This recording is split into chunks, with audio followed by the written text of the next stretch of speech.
Nahati ang tubig at nasira ang pader.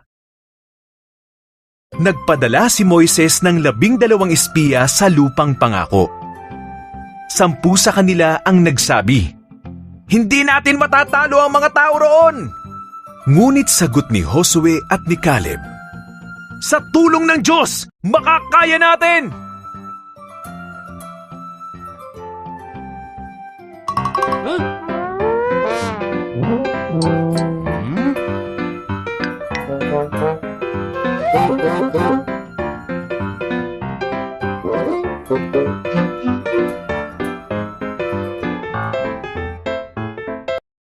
Takot na naniwala ang mga tao sa 10 espiya. Sabi ng Diyos, "Tanging ang mga anak mo, kasama si Josue at si Caleb, ang makapapasok sa lupang pangako." Kaya, makalipas ang 40 taon sa disyerto, dumating na ang panahon.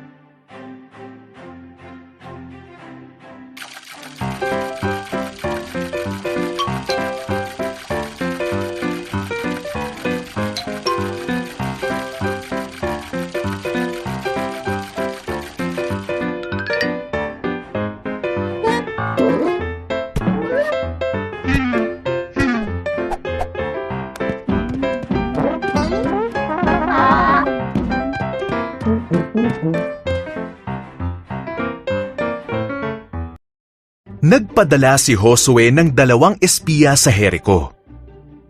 Nakilala nila ang babaeng si Rahab, na itinago sila at tumulong sa kanilang makatakas pababa sa pader. Nangako silang ililigtas siya at ang kanyang pamilya.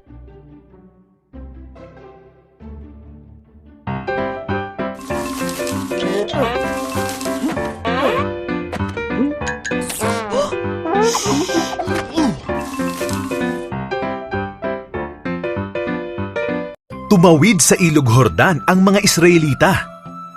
Naunang dumaan ang mga pari, buhat ang arko ng tipan.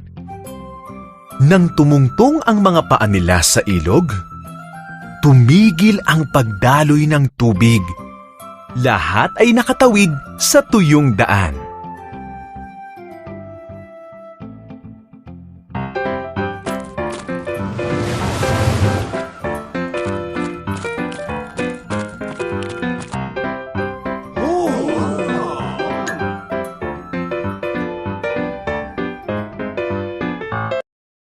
Sumunod ang Jericho. Sinabi ng Panginoon kay Josue, "Sa loob ng 6 na araw, magmarcha kayo ng 1 beses sa paligid ng Jericho.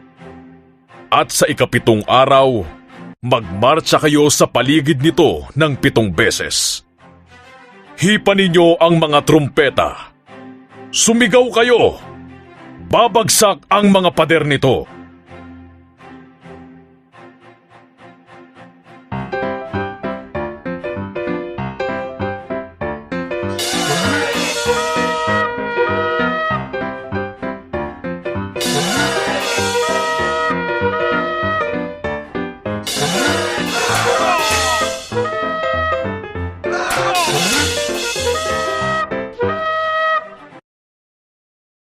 Nagtiwala si Josue sa Diyos.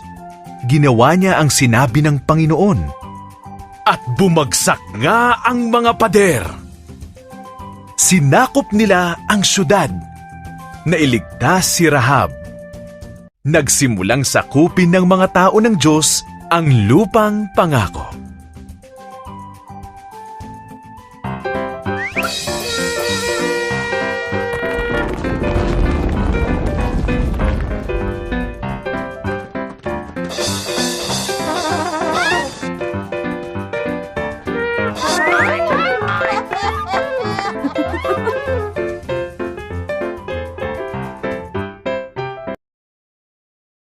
Dahil nagtiwala at sumunod si Josue sa Diyos, bumagsak ang mga pader ng Jericho.